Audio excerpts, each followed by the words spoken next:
ধাপে ধাপে প্রাথমিকের 1,07,00,000 শিক্ষার্থীকে পোশাক ও জুতা দেওয়ার পরিকল্পনা। প্রতিমন্ত্রী প্রাথমিক ও গণশিক্ষা প্রতিমন্ত্রী ববি হাজ্জাজ বলেছেন, দেশের সরকারি প্রাথমিক বিদ্যালয়ের প্রায় 1,07,00,000 শিক্ষার্থীর জন্য ধাপে ধাপে ইউনিফর্ম ও জুতো সরবরাহের পরিকল্পনা গ্রহণ করেছে সরকার। প্রাথমিক পর্যায়ে সরকারের 180 দিনের কর্মসূচির অংশ হিসেবে একটি পাইলট কর্মসূচি বাস্তবায়ন করা হচ্ছে, যার মাধ্যমে শিক্ষার্থীদের জন্য মানসম্মত পোশাক ও জুতা বিতরণের কার্যকারিতা যাচাই করা হবে।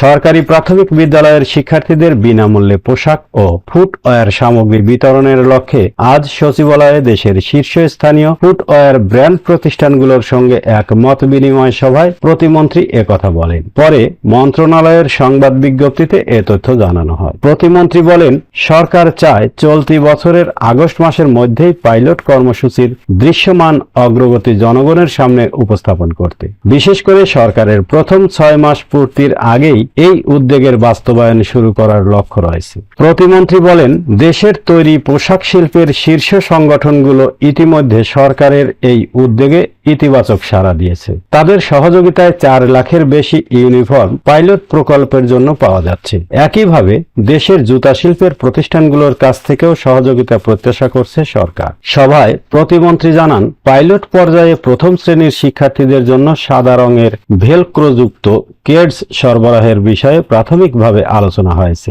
যেহেতু প্রথম শ্রেণীর অধিকাংশ শিক্ষার্থীর বয়স প্রায় 6 বছর, তাই উপযুক্ত সাইজের বৈশিষ্ট্য, ছেলে মেয়েদের চাহিদা এবং সরবরাহযোগ্য সংখ্যা নিয়ে প্রতিষ্ঠানগুলোর মতামত চাওয়া হয়েছে। ববি হাজ্জাজ সংশ্লিষ্ট প্রতিষ্ঠানগুলোকে তাদের সম্ভাব্য অনুদানের পরিমাণ, সরবরাহের সময়সীমা এবং উৎপাদন ব্যয়ের কাঠামো সম্পর্কে বিস্তারিত তথ্য মন্ত্রণালয়ে পাঠানোর আহ্বান জানান। তিনি বলেন, ভবিষ্যতে বৃহৎ পরিসরে জুতা সরবরাহের জন্য সরকার ও শিল্প খাতের মধ্যে দীর্ঘমেয়াদী অংশীদারিত্ব গড়ে তোলা হবে।